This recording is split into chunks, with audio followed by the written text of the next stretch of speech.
The following program is a production of Pioneer Public Television.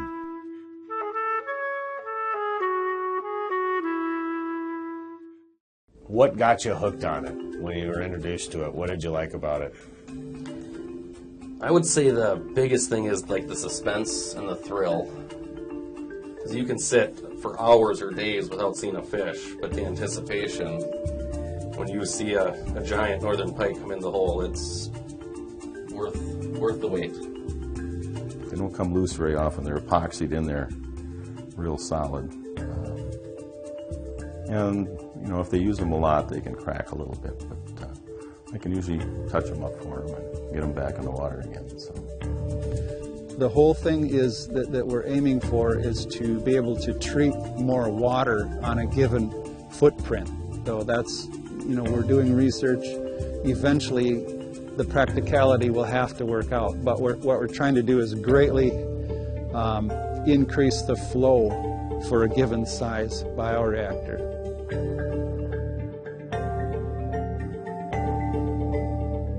The open prairie of the upper Midwest is home and a destination for people who love the outdoors, to hunt, fish, and enjoy outdoor recreation provided by our vast resources of lakes, rivers, trails, and grasslands. Here we connect with the natural world and leave the stresses of our daily lives behind. Welcome to Prairie Sportsman. I'm your host, Bret Amundson. On this episode, we're in a dark house spearing for northern pike and in a wood shop with a decoy artist. Then we'll check out a new way to remove nitrates from farm drainage water. It's all about the pursuit of fish and clean water on this episode of Prairie Sportsman. Funding for this project was provided by the Minnesota Environment and Natural Resources Trust Fund, as recommended by the Legislative Citizen Commission on Minnesota Resources, and by American Surplus, Ice Castle Fish House RV, Minnesota's largest manufacturer of premium portable ice fish houses, and a proud supporter of the annual February Ice Castle Classic Fishing Tournament. More information at icecastlefh.com. And by Live Wide Open, a regional movement that encourages people to make a great life for themselves in west central Minnesota. More at livewideopen.com.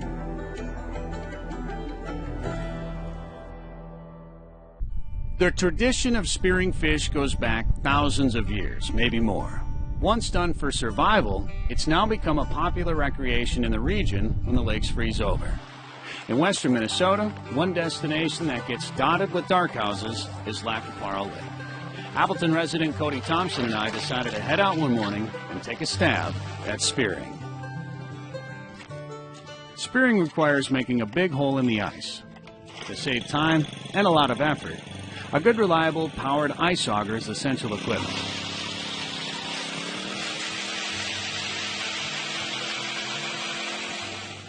A quick check to confirm the lake depth is always a good idea. Then it's back to drilling holes.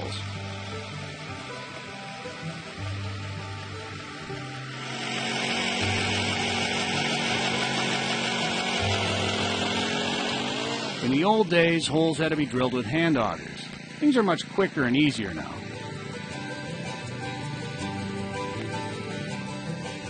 I use an ice auger with a handsaw and just drill in a bunch of augered holes close together. They run about 2 inches apart, and then I just use my handsaw and connect the dots pretty much.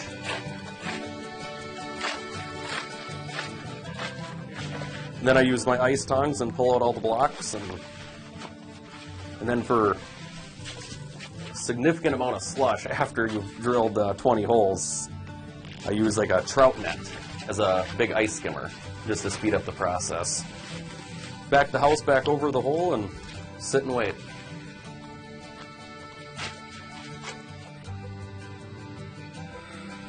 Okay, which one should we use? Why don't we try this red and white one? All right, sounds good.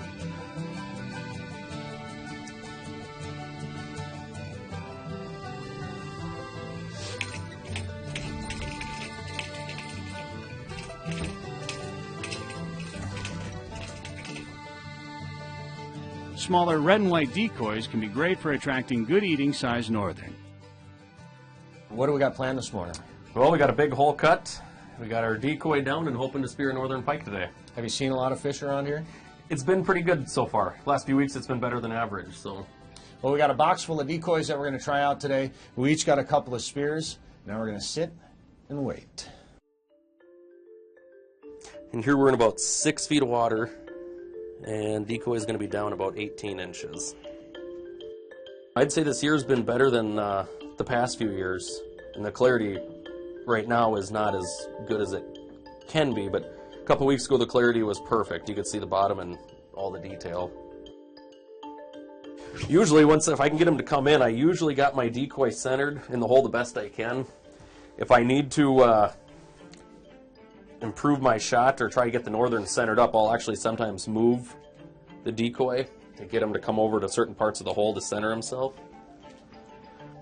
Otherwise, if I get my spear overhead, I try to get my spear perpendicular to the fish, and if you can slowly get the head of the spear all the way submerged, and I try to get directly over center right off the back of the northern pike's head, and just a nice soft toss of the spear. You don't want to throw it, but just a gentle shove into the water.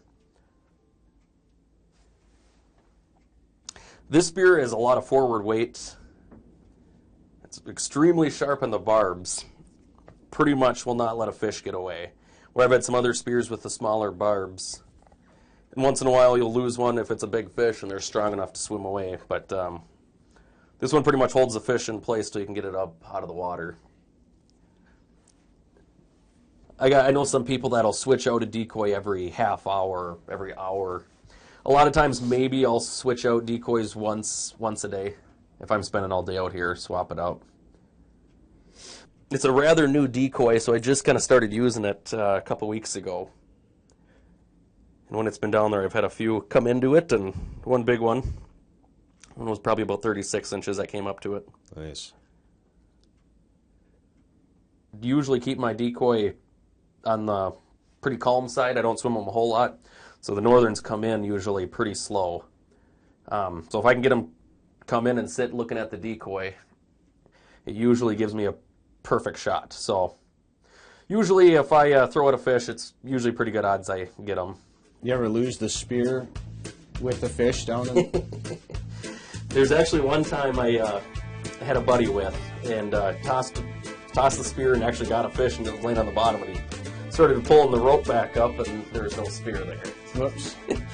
You could see the water cleared up a little bit after the fish was swirling on the bottom, but there was the spear and the fish still in the bottom of the spear hole. We managed to use another spear to get the spear pulled back out. We got the fish and the spear back. So it does happen. For lack of Parle Lake, since I'd say there's a lot more larger fish out here, I run bigger decoys. So yeah, out here I run I got my 2 biggest decoys that I typically run on this lake. Otherwise, if I go to different lakes and I'm working a lot of smaller fish, then I change up to a lot of smaller, dartier decoys. Biggest confirm, though, that I've actually gotten was 39 inches. The first fish I ever had come into this one was the one when I fell asleep on the floor of the spear shack. So I wake up to a big pike nose to nose with this decoy. So should we take a nap right now? Is that how we should do this? It might bring them in, actually. Okay. What got you hooked on it when you were introduced to it? What did you like about it? I would say the biggest thing is like the suspense and the thrill. Because you can sit for hours or days without seeing a fish, but the anticipation, when you see a giant northern pike come in the hole, it's worth the wait. And here's footage of Cody's personal best, a 39-inch northern pike.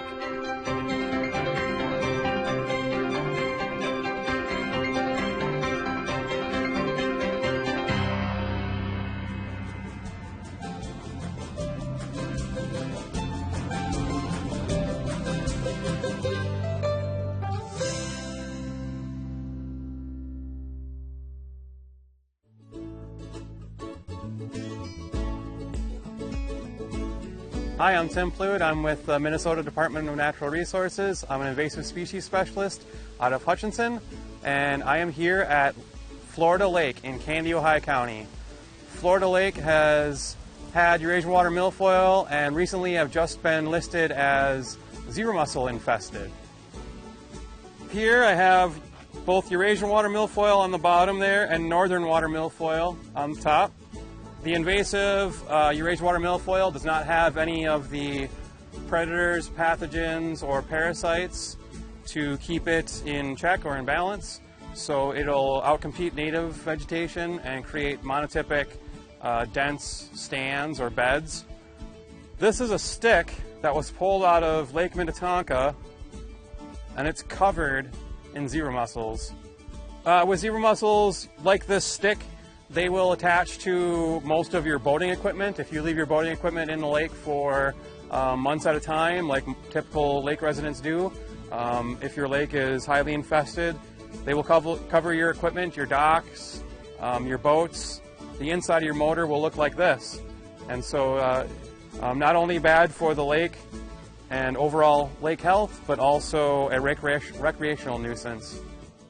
Fishermen, recreational boat users, anyone who has watercraft on the lake, the key points to remember are to clean, drain, and dispose.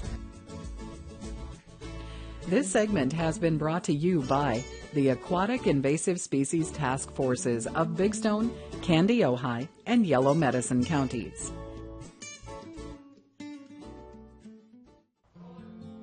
When we were spearing on Lac of Parle, some of our fish decoys were handcrafted by Curt Soine, who lives on the Minnesota River in Granite Falls.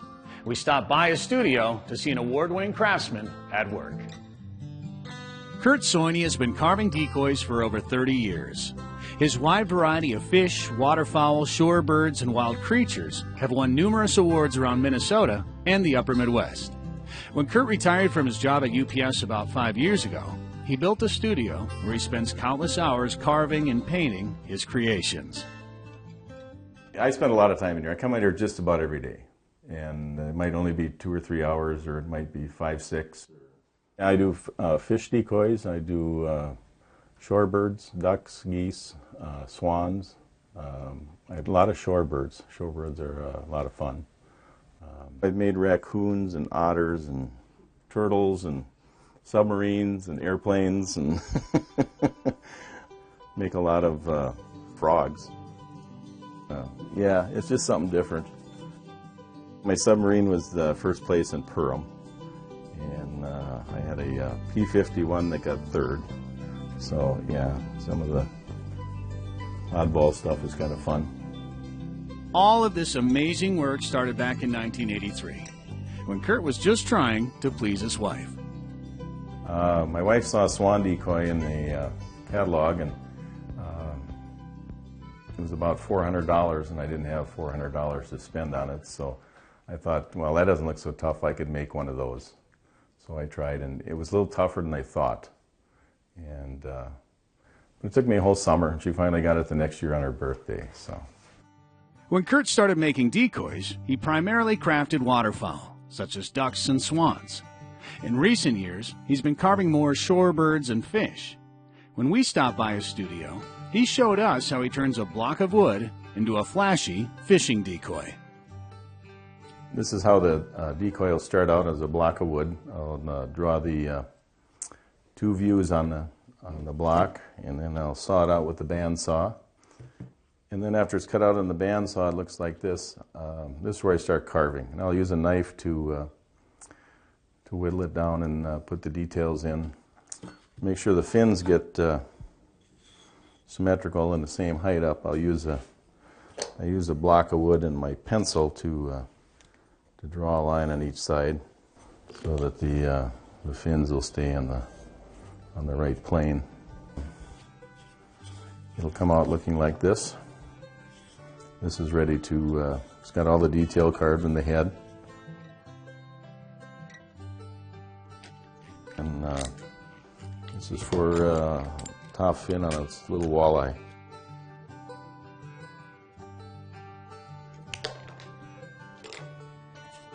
And we got a tail here.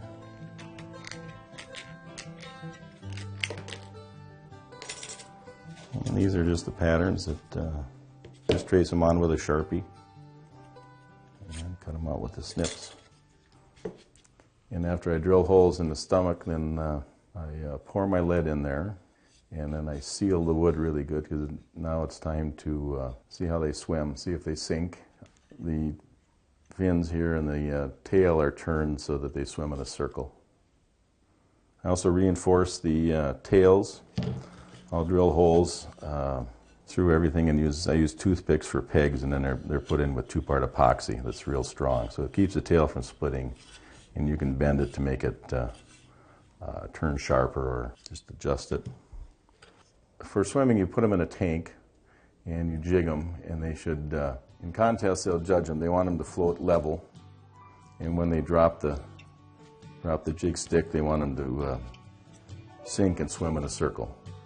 And they like them to glide nice and slow around. And when you're in the dark house looking down, you'll give it a little jig and that'll pop it around. It'll swim probably 2-3 times around in a circle and try and attract the northern pike. These are jig sticks. These will, I just cut these out this morning. The line will be wrapped around here and it'll go through here, and you'll jig the decoy up and down. Or you can use them for fishing too. To help make the jig stick and some of his larger pieces, Curt uses power tools to supplement the hand carving. This is a Fordham. It's like a Dremel on steroids.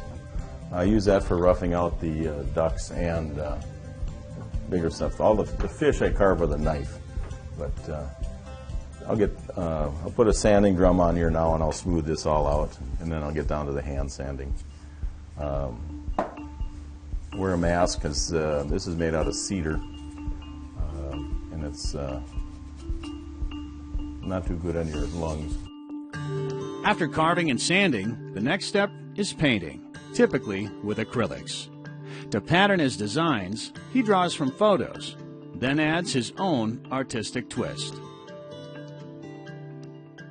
I don't like to make them realistic. You know, I like to take a little artistic license with the colors and the brightness, and I do that too when I make my patterns. I'll you know, kind of make a caricature. I'll accentuate different parts of the fish. And I've got a fish here that's been primed. I put about 3 or 4 coats of primer on it, and now I'll use acrylic paints. So it's all ready to paint.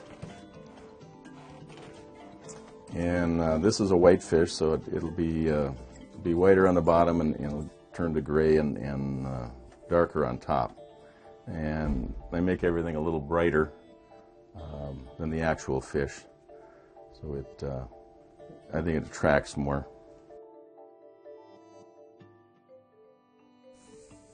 And I mixed some iridescent and some silver in with this white, so it'll be a little shiny. And while it's still wet, we'll blend them together. And I'll use my hair dryer to dry it, and then I'll keep working the way up. I'll just add darker and darker and blend it into the color below it as I get up in the top. And then I'll make it real dark on the top, so it gives a good silhouette, so it can be seen by the fish. And I don't make it exactly like the real fish.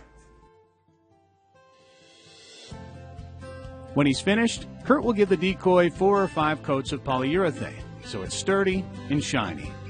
Whitefish are popular for spearing, so are walleye, perch, northern, and a generic red and white decoy.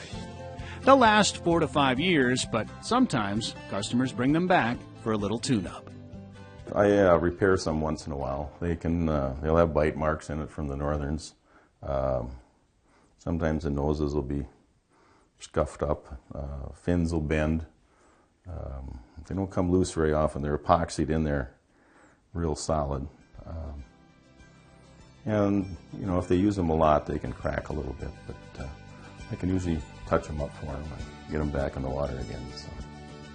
Curt enters his work in national decoy competitions throughout Minnesota and upper Midwest states, and exhibits at art councils throughout the region. He makes most of his sales through word of mouth and at the annual Western Minnesota Art Meander, where he is a popular stop. About 2006, I decided that it's going to be something I could do when I retired, and started going to more shows, joined the Meander, and yeah, it's been good. Met a lot of people, and it's been a very good hobby.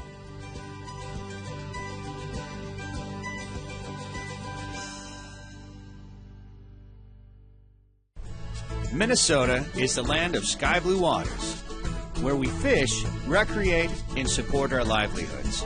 Yet too many of our lakes and rivers are compromised by nitrates and other pollutants that promote algae growth and reduce oxygen in the water. Wetlands and grasslands help prevent erosion and polluted runoff. But Mother Nature needs a little help from us humans to keep waters clean. USDA ARS engineer Gary Feiereisen and a team of scientists are studying bioreactors that clean nitrates from drain tiles in farm fields. Essentially, bioreactors are long underground trenches filled with wood chips. Drainage water runs through the chips where healthy populations of microbes consume nitrogen and release harmless gases into the air, a process called denitrification. Much of Minnesota's agricultural cropland has drain tile underneath the land. The purpose of these pipes is to drain away high water tables so that the crop roots don't suffocate basically or drown during rain events. And it helps crop production and is necessary, but the downfall, of course, is that the water then is exported off the fields, and it carries out with it any dissolved chemicals that are in the water. And in particular, nitrate is a big concern in Minnesota because the nitrate is exported to the surface waters that go down the Mississippi into the Gulf of Mexico and cause some ecological problems down there. Using bioreactors to treat water is fairly new.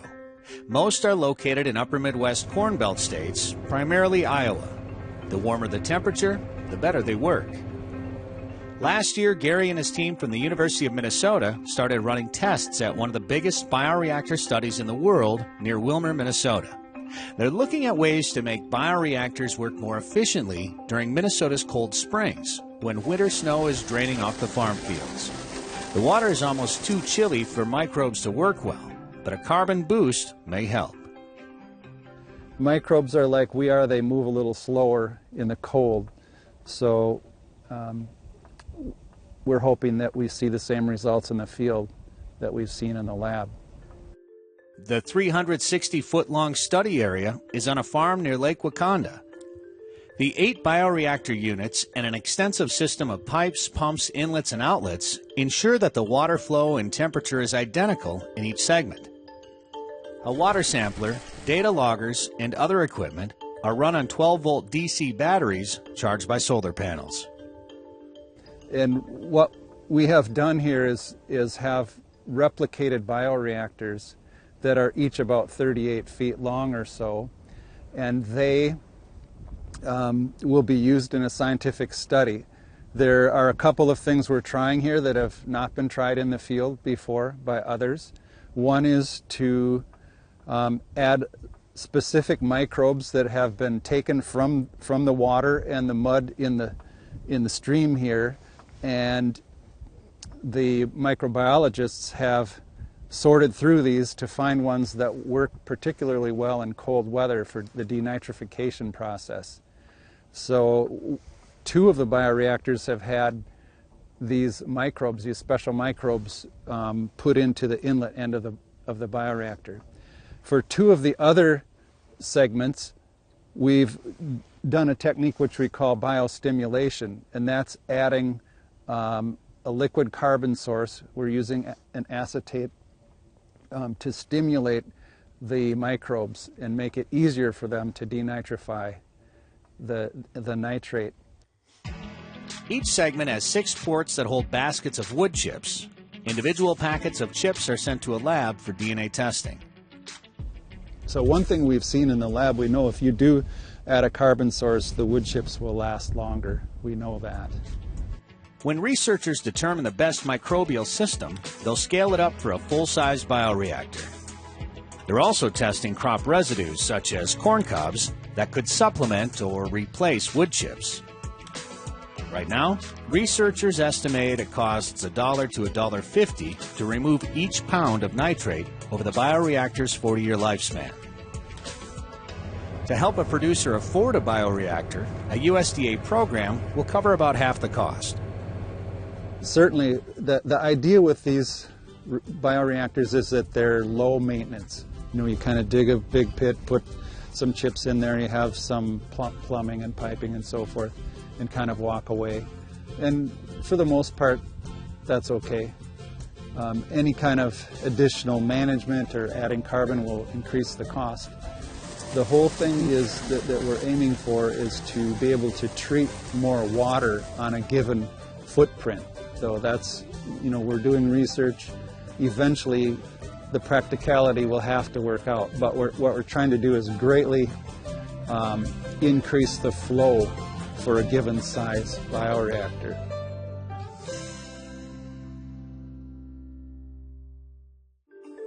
Email questions to prairiesportsman@pioneer.org or use hashtag AskPS on Facebook and Twitter, and visit our blog for more Q&A. Thanks for tuning in to Prairie Sportsman, and be sure to get outdoors this week.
Funding for this project was provided by the Minnesota Environment and Natural Resources Trust Fund, as recommended by the Legislative Citizen Commission on Minnesota Resources, and by American Surplus, Ice Castle Fish House RV, Minnesota's largest manufacturer of premium portable ice fish houses, and a proud supporter of the annual February Ice Castle Classic Fishing Tournament. More information at icecastlefh.com. And by Live Wide Open, a regional movement that encourages people to make a great life for themselves in West Central Minnesota. More at livewideopen.com.